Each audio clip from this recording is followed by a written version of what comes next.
Saudações a todas e a todas. Meu nome é Rodrigo Duarte, sou professor do programa de pós-graduação em filosofia da Universidade Federal de Minas Gerais, e a convite da diretoria da ANPOF, eu vou responder algumas questões que me foram colocadas, tendo em vista esses recentes acontecimentos aí, no sentido de censurar, de reprimir manifestações artísticas. Então eu vou seguir o roteiro que foi fornecido, né, pela ANPOF, no seguinte sentido. A primeira questão é como eu avalio de um modo geral o que está acontecendo no Brasil em relação às manifestações artísticas, né? E, enfim, o que ressalta à primeira vista é que essas manifestações elas são oriundas, né, de movimentos neoliberais, como o MBL, por exemplo, que sabidamente são financiados por corporações globais, né, e que não defendem realmente interesses nacionais brasileiros. E essas ações de entidades como o MBL são secundadas por seitas neopentecostais, né, que manipulam os seus fiéis, né, no sentido de, mesmo sem entender exatamente o que está acontecendo, fazerem coro, né, às ações propostas pelas direções das respectivas igrejas, né? Bom, eu acho que a primeira coisa a ser falada é o seguinte, é que tudo isso não deixa de estar no bojo de uma série de questões, de acontecimentos não apenas do Brasil, como por exemplo o golpe judiciário, parlamentar, mediático, empresarial de 2016, né? Mas que fora do Brasil também tem sua expressão numa tendência a um neoconservadorismo muito acentuado, muitas vezes com matizes realmente fascistas, né?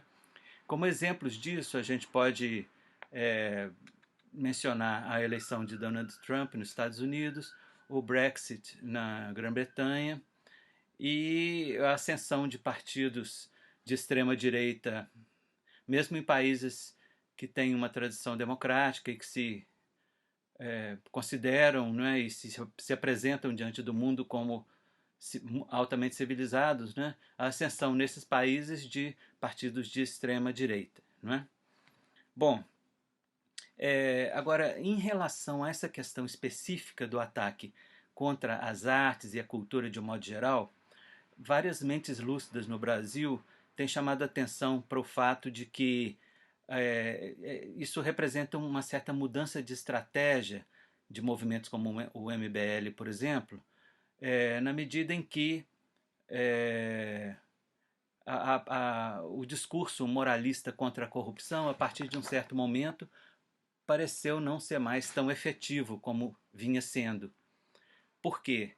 Porque aqueles que se apresentavam, inclusive os políticos que se apresentavam como bastiões da moralidade pública, etc., são aqueles que estão agora na berlinda, que estão respondendo processo, alguns estão presos, etc., etc., ou estão em vias de ser presos, e não são os da esquerda, né?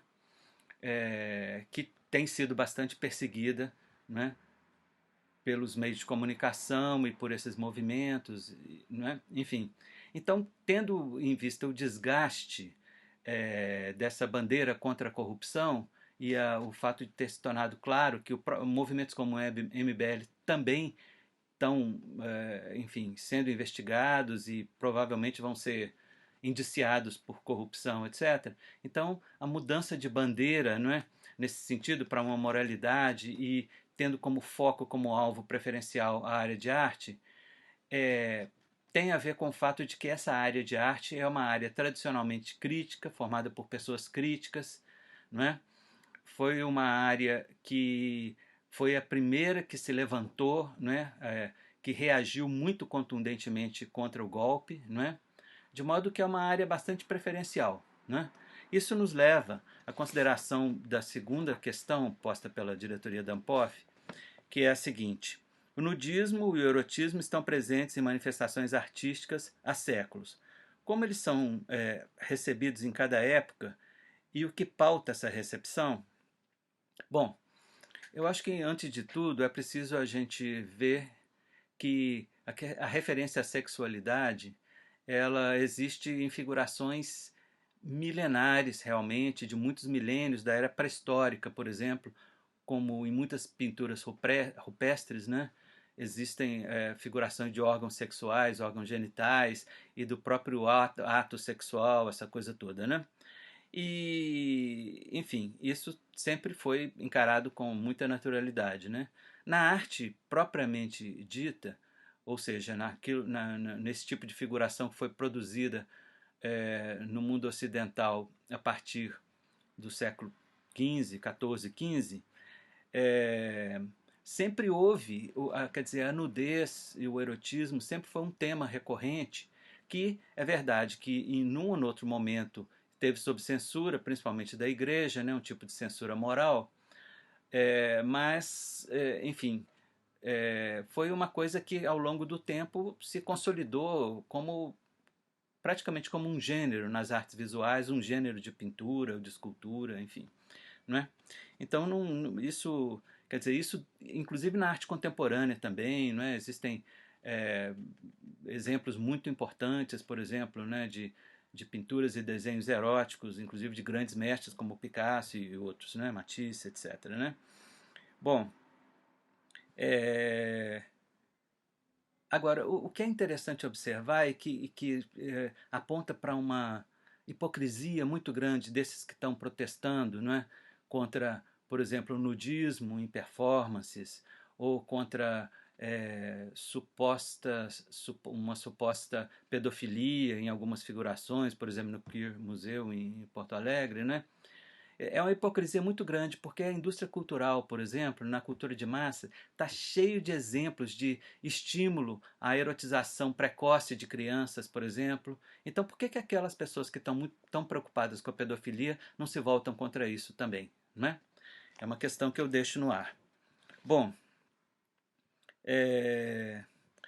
e isso me leva também à terceira questão que foi colocada, que é a seguinte: há alguma relação dessa reação com o momento histórico que vivemos hoje, qual seria?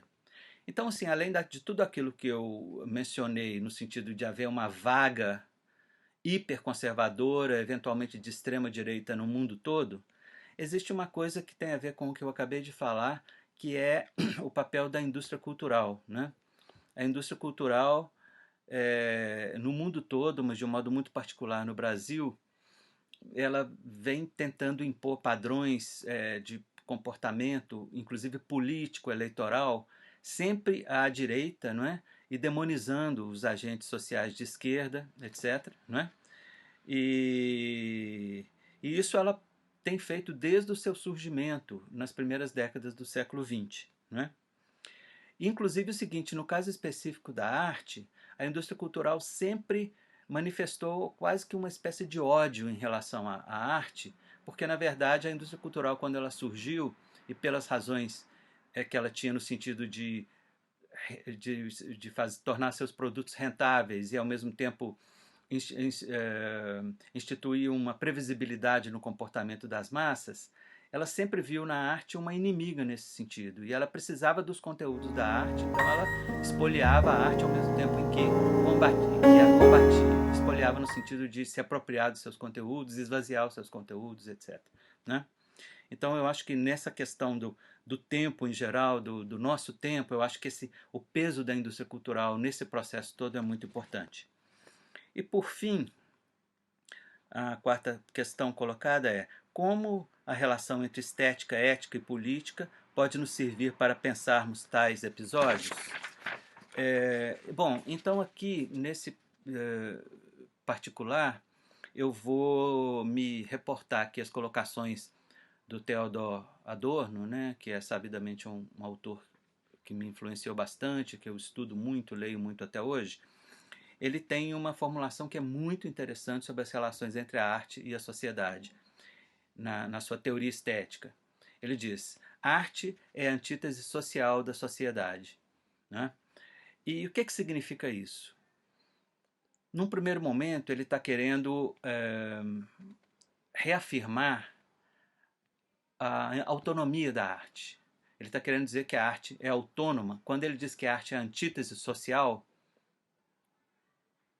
ou que ele é a antítese da sociedade, antes de dizer no social, quando ele diz que é a antítese da sociedade, ele está querendo dizer o seguinte, que deve existir, existe e principalmente deve existir um espaço reservado à arte que é preservado, digamos, de embates que se dão normalmente na sociedade. Esse é o campo de autonomia da arte. Agora, como essa antítese da arte à sociedade é, segundo ele diz, social, isso significa que a arte ela reflete também movimentos que estão ocorrendo na sociedade, tanto direta quanto indiretamente, não é? De modo que a gente tem essas duas coisas, né? Quer dizer, a exigência da garantia de um espaço de autonomia para a arte, o que torna, por exemplo, injustificável, né, que movimentos sociais que defendem interesses escusos e muito particulares, etc., queiram exercer uma forma de censura à arte. Isso é inaceitável, né?